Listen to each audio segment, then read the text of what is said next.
yourself. Thank you. Just kidding. I'm here because it's not that simple. If you unlock the phone of any teenager, any 20-something, I don't know, me, you'll find something that looks a little like this.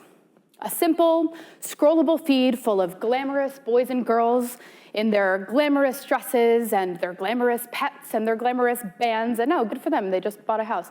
And oh, there's a bonus, an ad for lingerie. And then if you go to their own accounts, you'll see something that looks like this. These are public profiles, usually followed by hundreds and hundreds of people, where then you'll see something that kind of follows what their peers are doing, posed impeccably in chic locations or coyly pursing their lips. And then, as you'll see, these individuals also have another kind of account, this one private, followed by maybe 60 of their closest friends. And unlike their glamorous counterparts, these are a total mess. I mean, look at this. This is ridiculous. We have bizarre photos. We have captions of small journal entries outlining miserable days with tears on their faces. Now, one of these accounts is referred to as a real Instagram account, or a Rinsta for short. The other, however, is referred to as a fake Instagram account, or a Finsta, as it were. Take a guess as to which is which. Okay, those of you who mentally guessed that the one on the left, the glamorous, edited, face-tuned, all right, not me, I have standards, version of themselves is called the Finsta, you're wrong. No, it is this version, the somewhat ridiculous version, the sad one, that is the Finsta. Because of course the sad and the vulnerable parts of ourselves can't be real if we hide them, right? Of course, this trend isn't just on Instagram. Open up Snapchat, and you'll see you can turn your likely hangover face, from the looks of it, into really anything you want. You can have it appear with makeup. There's some obsession with animals for some reason on this medium. And then let's see, now I'm a Victoria's Secret model. And then you can take those pictures and broadcast them to your whole network of friends or send them out individually as you please. On Facebook, we see that our profiles and our profile pictures especially are elegant and even stoic pictures of ourselves, while the messages that we send over Facebook, the weird meme groups that we belong to, are decidedly more bizarre. They're full of some good-humored nonsense, yes, some joy, but also darker feelings and support and vulnerability. Over these three social media platforms and many more, we wear masks. I can't pinpoint exactly when I first became interested in masking. I do know that as a child, I was always very open and honest, and I could never understand why anyone would want to try to hide their true feelings or opinions on anything, and to this day often replay conversations in my head for fear that I was too oversharing, too open, too honest. I also know that because of this, as a child, I took a liking to theater. I liked theater, not only because it meant that I could talk as much as I wanted, and rather than be scolded for it, people would listen to me, but also because it helped me get into the heads of people who didn't say what they wanted to say, helped me understand why we don't do the things that we want to do, why people who have everything they need to live perfectly happy lives still somehow are miserable. What also became apparent in my work as an actor as I grew older was the presence of the figurative mask.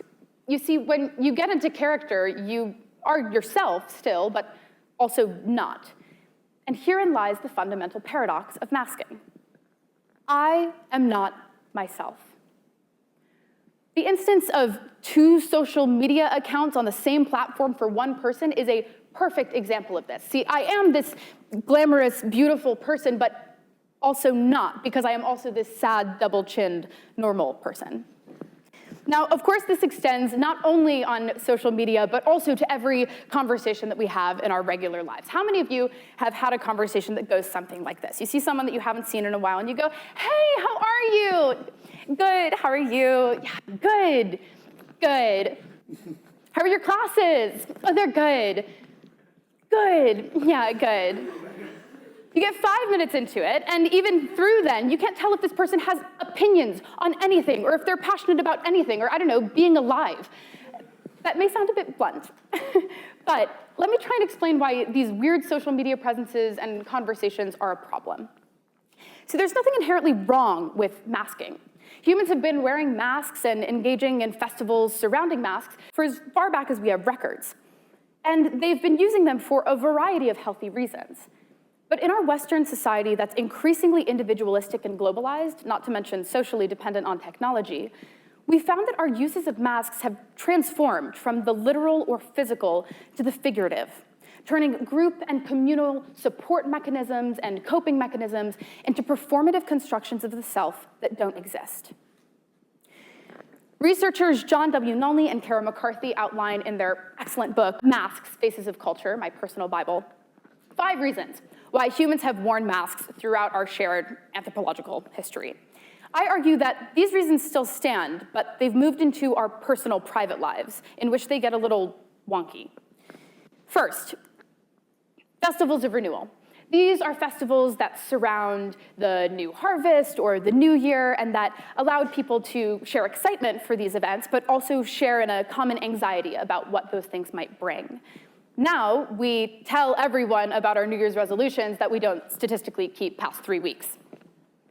2, Rites of Passage. These were festivals and masquerades surrounding birth, adolescence, and death. For example, in adolescence, it would show what a young person would need to do in order to be recognized as a grown-up in society. Now, after girls reach adolescence and are dissatisfied with the effects of puberty, they can go to a plastic surgeon to have help putting on the mask that they feel that they should wear, usually bringing in an image from a Playboy magazine or the like, using as the basis for their transformation someone who has had surgery herself, layering artifice upon artifice, mask upon mask. 3, offense and defense. These were masks that were used in hunting for the offensive or often in festivals of spiritual defense. Now we tell our young boys that in order to protect themselves, they should never show emotions and never cry. 4, theater.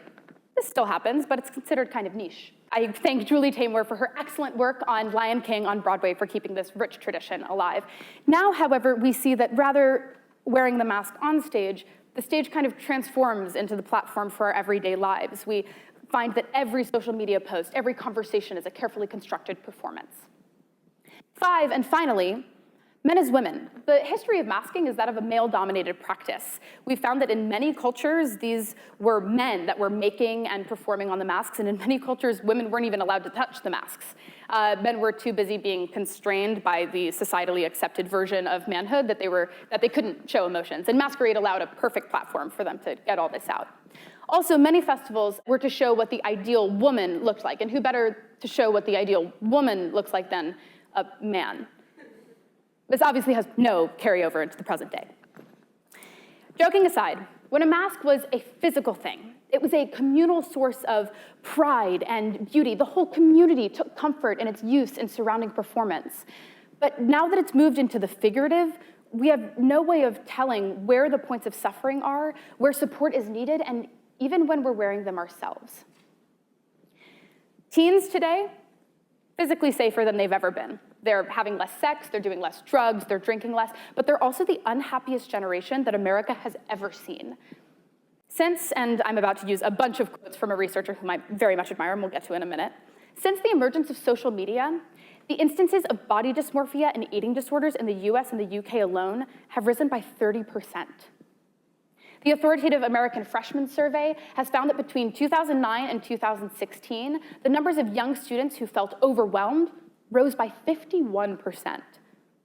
Even more worryingly, the numbers for feeling depressed rose by 95%. Teens are living in a world where everyone is flawless. Celebrities' posts appear in their feeds alongside their own posts, and everyone is doing everything better than them. They fall into the double bind of individualism. They think, well, I can do it, so why can't they? But they further shut people out by thinking of the things that they're not so good at. They can do it, so why can't I? We tell our children to be themselves, but we also tell them that they are perfect, that they're oh so special. So when we, the children, grow up and realize that we're not perfect and that we don't feel so special, we feel as though we're living a lie. We feel as though we have to project an image of ourselves that is perfect in order to keep up with the image that everyone else is projecting on us. This relates to the central idea of identity outlined by the aforementioned researcher Will Storr in his fantastic book, Selfie, How the West Became Self-Obsessed. I want to amplify all of his work here, especially as he outlines that we are not who we think we are. We are what we think others think we are.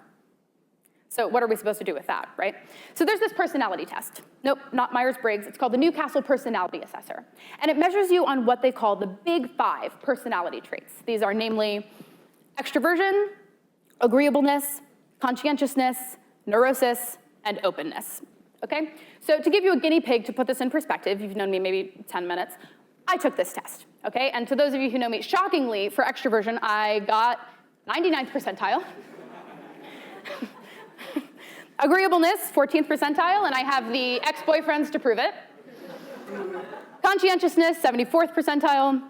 Neurosis, 10th percentile. Openness, 97th percentile. This particular combination of traits means that I am a culturally embraced ideal model of the self that dates back to the Greeks. Okay, all of us are, and I'm quoting Will Storr here, lumps of biology, mashed and pounded into shape by mostly chance events. Our human potential is limited. But the ideal self that society would have shoved down our throats is an individual with complete free will who can be anything he or she chooses to be. And who they usually choose to be is an extroverted, slim, individualistic, optimistic, hardworking, popular, high self-esteeming, yet socially aware individual with entrepreneurial guile. I am a hero. Also, because I have this high extroversion and low agreeableness, I grew up highly susceptible to buying into the idea that I was oh so special, and to a certain extent, still do. I am the model of what we think success should look like. But I'm aloof, I'm naive, I'm too trusting, I'm horribly blunt. I can never remember anybody's names, or God forbid, my own family members' birthdays. Sorry, Mom and Dad. And also because I embody the extrovert ideal, it means that I am a highly active individual who can lay my hands on vast stores of energy in pursuit of goals. AKA, I'm a total hellstorm to be around. I met my best friend here the day before classes started, freshman year, and he claims to this day that upon meeting, I talked to him for 3 hours until he had to excuse himself to go take a nap, right? I'm sure we all do this with ourselves. We look at who we were when we were a young child, and then we look at how far we've come, and we think, wow. But the thing is, you can give this test to 3rd graders, and to those same 3rd graders when they're adults, and you find that they get the same results. All this effort we put into trying to change ourselves, trying to appear better than who we are, it's a waste of energy because we're simply not going to change. Now, this isn't saying give up. Especially if you don't embody the technical ideal, which as we've seen is not really what it's cracked up to be. This is saying that the less time you spend trying to appear as if you don't have shortcomings, and the more time that you spend trying to do a little bit better than what your oblivious self would have you, the more time you're going to spend understanding the problems of others, pursuing your passions, and finding fulfillment in work that you believe in, not what you feel you should believe in. So, it's not about getting rid of masks in all of their forms. If we did, I'd be fresh out of job prospects as an actor. And besides, we all love to feel glamorous and powerful. Believe that yourself isn't going to change. I'm not naturally going to become more agreeable, no matter what I do. But I can make an extra effort to think about how my actions might be affecting others, or to check in on those I care about. March 29th, April 13th? Yeah, I had to double check that before I came on. So it's not about getting rid of all masks. It's recognizing where you're wearing one, what the cost is, and maybe when there's more power in taking it off. Thank you.